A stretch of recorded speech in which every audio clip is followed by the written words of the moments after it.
Hi everyone, Jess here, and today I'm joined with Tino Klaehne, Director of Strategic Innovation at Lufthansa Innovation Hub. Thank you for joining me today. Thank you for having me. So firstly, what are some of the most exciting possibilities made possible by generative AI?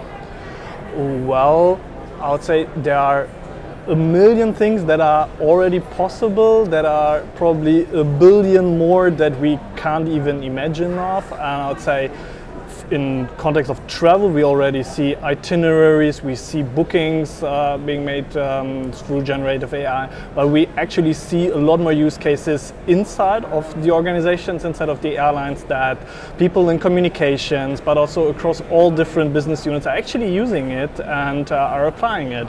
And overall, our industry has been using artificial intelligence, not only generative AI, in all of its planning and operation processes. So yeah, I would say it's just more on vogue now, and people now see much more different use cases. Can you think of any of the most exciting ones that you've seen or that you've heard of?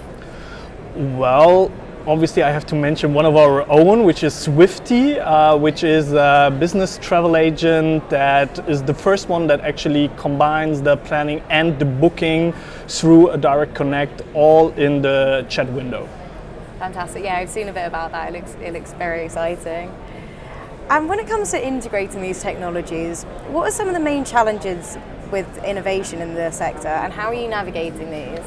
Well, the general core, it's not a problem, it's a given that our industry is very asset heavy, right? And that all our airplanes have very long development cycles and also life cycles. So it takes a long time for technologies to be implemented into our assets and also into our legacy IT. So when new technologies kind of pop up, like NFTs, generative AI, all those also buzzwords that actually we call them consumer technologies that pop up, we need to make sense of how to integrate them, sometimes also in parallel systems that then from time to time have an interface or like a technical connection into our systems, but that do not need a deep integration into all of these at the very first day. Okay, I understand.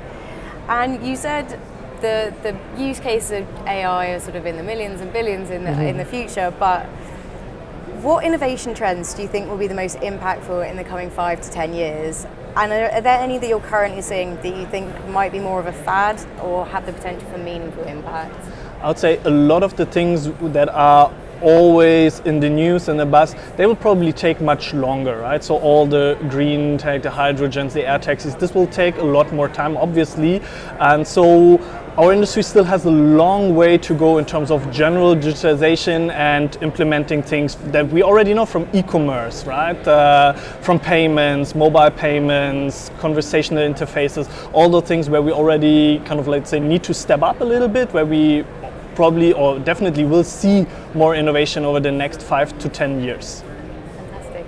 And thinking about the event now, how does it help to drive innovation across the ecosystem? Yeah, so the event itself is necessary and good kind of to drive innovation together, right? Because airlines and also airports, they need to work together to kind of drive change. Like, it's not for one airline to change an entire industry. So we need to come together, we need to discuss the issues, but we also need to speak about opportunities, joint opportunities, and then after the conference continue working together and implement those things faster than we used to in the past. Absolutely, so working together to reach higher levels. Definitely. Well, thank you for making the time to speak with me today. Thank you for having me.